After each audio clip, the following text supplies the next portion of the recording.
Well, I thought we got off to a really good start. Really proud of our guys, the way we responded after our last outing. We challenged our guys, and I was really happy with their effort and their execution, especially in the first half. I thought, I had seen, FAMU play several games, and I like their size. I like their capability to shoot the basketball and also drive it. I thought our guys did a good job of defending the three as well as limiting them in the paint, especially in the first half. Coach, when you play a team, Charlie's trying to build a program, but you're a member of the Big 12, you're a member of the SWAC. So what do you kind of take away from a game like this against an outmatched opponent? Well, it's the mindset that you have to have when you go out there. And I always say you respect your opponent no matter what level they play at because everybody has good players now. There's a lot of parity in college basketball, and you need to make sure you go out there and give a winning effort because if you're not going to be deserving of winning, and you probably won't. So I thought our guys came out there and they had the right mindset. They respected, FAMU, and I thought they gave a winning effort, and that's what you wanted to see happen. And along with that, I wanted to see our guys, really execute some of the things defensively that we had to do, and for ourselves, the understanding that this game was not just about getting a win, but how do we get better. And I thought, some things we did today were better than we had been doing the last several times we've stepped on the court. Coach, we were speaking with Dave in Cambridge after the game, and he said holding a team under 50 points is considered a master class for you. Obviously, they scored 60. He said you weren't too pleased that they went over 10 points over the 50, but what did you take out of their defensive effort? I thought they had a really good defensive effort, especially for probably 25 minutes of the game. And that's what I've been challenging our guys, over the last, several weeks, is this a 40-minute game. And we have to understand the importance of playing all 40 like we do 25 or 20. I think I've come in here several times and said, we've had a good 30 minutes or we had a good 25 minutes. I don't want to keep coming here saying that. I want to string together 40 minutes of UCF basketball. And that means staying focused and locked in for the entirety of the game. And that's something that we have to work towards with this group. Coach, you talked on a good start, and they never let the Rattlers lead in this entire game, as well as you guys had your least amount of fouls this season. So 3 games in, what can you say about this team's discipline? I think it's getting better. I'm still disappointed. We fouled a few jump shooters. Those are things we can't do. Those are things that I don't think are disciplined. When we're doing things like fouling jump shooters or not in the right positions at times that we've practiced, those are things I challenge them with when we'll watch tape and we'll show them how we can get better from those plays that we made. But all in all, I thought they did have the discipline. We defended well for the most part without fouling as much, which is what we were trying to do. And those are things we can still build on. Coach, despite the big win, UCF once again had double-digit turnovers, this time 16. Is that something that you're trying to zero in on in practice? Absolutely. And for me, it's the type of turnovers. We have to do a better job of having unforced turnovers, which means you can turn the ball over at times. It's a tough game, and there are a lot of things happening out there. But you want to make sure that if you do turn it over, they really created the turnover. Unforced turnovers, really, they didn't really create it. You maybe tried to do a little too much, or you maybe forced the play, and you turned the ball over. And so those are the ones that we really want to avoid. And we want to avoid live ball turnovers at all costs as much as possible because live ball turnovers leads to easy, fast break points. And so the more you can, if you turn it over, like I always tell our players, and they'll tell you, I say, look, if you kick it in the stands, I'll feel better about you turning it over than when you turn it over in live play because at least we can set our defense up if you kicked it in the stands. So they hear me say that pretty much every week. So it's something that we try to concentrate on is taking care of the basketball. We don't want to turn it over, and if we do turn it over, we don't want it to be live ball turnovers. Coach, what was the difference between FAMU's offense in the first half and the second half? Was it something that they were doing, or was it something your guys were doing defensively? Well, I always, side with the first thing. It's something that they were doing. I thought they spaced it a little bit better. They moved the basketball a little bit quicker, and it provided them a little bit more space and time to get shots off. It's something we have to clean up defensively, but I give them credit for that. They made some adjustments in the second half, and I thought they were more effective at what they were doing. And that's where we have to step up and understand, okay, what do we have to do now to kind of slow them down and take those things away that they're doing now? And we have to be better at that. So then what can you do then to help your players respond to stuff like that, changes in mid-game like that going to defensively? One, it starts with mindset again. Our guys' attitude has got to be, You have to dig down deep. You have to bring the intensity. You have to bring that competitive desire to stop guys and slow them down. Because once guys starts making shots, it's hard to stop them at that point in time. So you have to try to do your best. One, not to let them get going. If they get going, then you have to muster up the effort, the intensity to try to cut their water off, to try to slow them down is what you have to do. And in FAMU, they got up. They got going in the second half and started making shots. And any team, when they start making shots, that feeds confidence. And like I said, everyone has good players. There's no one in college that isn't good anymore. I mean, it's just so much parity. These guys grew up playing AAU ball in elementary school, they play middle school, high school. They play against each other so much. There's not a player that they face that they probably hadn't seen somewhere before. So there's a familiarity which breeds a little bit of being comfortable playing against your opponent every night. And when I played, you didn't see everyone every night. You saw a guy only maybe when you played him. These kids are seeing each other all the time from elementary school. So it's a different world that they're living in and competing in. And so therefore, everybody has good players. 97 points, but only 3 players in double figures. At this stage in your team's development, how important is it to have that kind of scoring balance and to see this team share and move the ball the way that they can? We always looking at our guys playing the right way. We always talk about making connecting plays, and like I said, it turns up in our assist number a lot of times. And in 24 assists, I'm very proud of our guys, because that means they really connected with each other very well.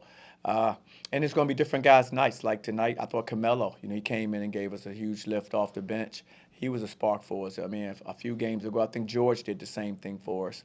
And so, we have guys that can come in and contribute in that way, which helps us out a great deal. I think guys who've been, steadfast for us, Riley Kugler has been, one of our leaders, offensively. I think he's done a very good job of that for us. I think Jordan Burks has done a good job for us, too, as far as another guy out there that we've kind of leaned on offensively. And he didn't have maybe a great night tonight, but, he's shown signs in other games and in practice that he can be one of those guys for us as well. You got to win. This one's over. Big road test on Friday. Yes, absolutely. It's next play for us, so we'll start preparing tonight for Texas A&M. We know they're a terrific program. They have a new coach, so I haven't seen them play yet, so I'm looking forward to start studying them. But great opportunity for our guys again, and that's what you want to do. You want to be in these games. We have a lot of games coming fast for us, but that's exciting. I'm sure they'd rather do that than practice if you ask them. So we're looking forward to competing against Texas A&M down in Texas. Coach, what's it like to coach against another former NBA player where fans love it, media loves it, and it's kind of neat to look at? What's it like to go through those experiences? We got an opportunity to see it tonight. Well, it's always exciting for me. I love to compete. And, of course, Charlie was a great competitor, a multi-sport competitor. So I don't think they make many like him anymore. Even back when we were coming up, they didn't make many like him. So, what a terrific, player he was, both in football and basketball. And he's a terrific coach, watching what he's doing. He has a long NBA career, over a decade, long career in the NBA. He's had the NBA, work experience up there as well, and now he's in college. I think college is better off having a guy like him here, being that, he'll bring so much to these young people on and off the court with the lessons he can teach them. And so I love to see that. And I love to see him continue to develop his team as he builds. I think his team's going to have a lot of success. Coach, we've seen this team shoot the 3-ball pretty well this season. They came in as the 12th best shooting team, but today was especially great. Can you talk us through some of the looks that your team is getting and how that 3-ball can really affect your season? Well, I think our guys are doing a really good job of moving the basketball. They're sharing it. I think we space the floor very well. And our guys have confidence in each other. The ball kind of finds the right guys, and that's what you want to see happen. And it's not nothing that we're designing other than we run whatever we run, we execute it, but then move the basketball and search out a great shot. And I think our guys have been doing that. They've been sharing it, and they've been searching out great shots. And therefore, I think our percentages has gone up because of the type of shots that we're able to take. And especially Carmelo today leading the team in scoring. He's an excellent three-point shooter. How has his arrival to the team kind of helped the offense? Anytime you can recruit a young man like Carmelo who shoots the ball that well, we were very excited that he committed to us because we thought he'd fit our system very well. the way he shoots the basketball. You know, he spaces the floor. We've had guys like Matt Williams and have success for us when I first got here. We had my son, Aubrey Dawkins, who shot the ball very well. We had guys that were capable shooters. And so he's in line with some guys that, we felt were very good shooters and really helped our program. And we feel that Carmelo can be one of those guys for us as well. How much do you think your team's success this year will depend on this consistency that you guys have had so far through 3 games behind the three-point line? Well, I think it's going to be important. That's where the game has gone now. The three-point shot is so important now in our game, just analytically. And so, not that we want to go out there and search out taking a lot of them. We want to take the right ones, but when we take them, we want to be confident that we can knock them down. And we have some players that have shown the ability to knock down shots. And so we want to build on that. Like I said, we're not a team that, I don't know how many threes we took tonight, but we took 23s out of 65 shots, so not even 20% of our shots, really were, not even 30% of our shots really were threes. And so a lot of times you look at teams now in rosters, they 40, 45%, in some cases 50% of their shots are threes.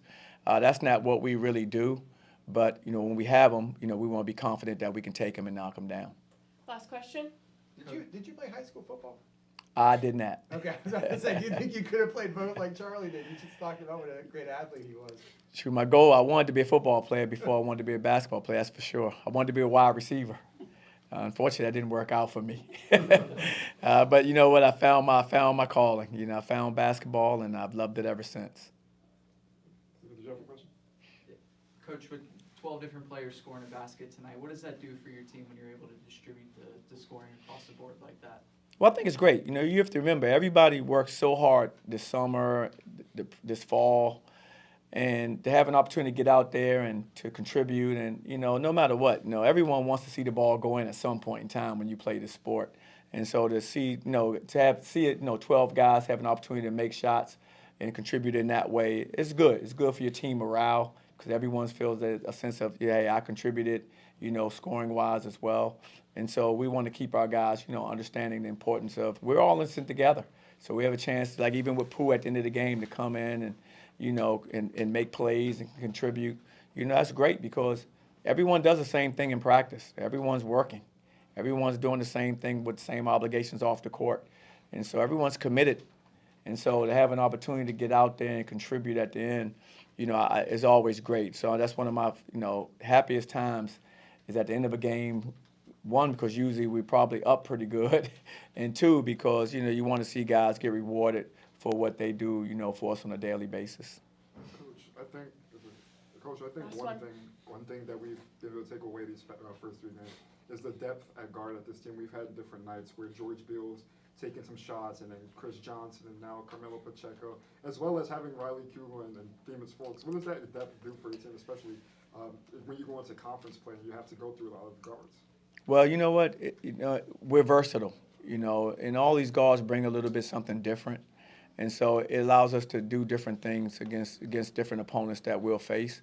And with that, I'm confident in all those players, recruit them with the understanding that they all are good at what they did. And so having seen them now playing for us and seeing them, make these contributions, I'm glad we were able to, of course, recruit these young men, and they decide to come here because they can help us as we move forward through the season as they get more comfortable in our system and more comfortable in knowing exactly what I want from them.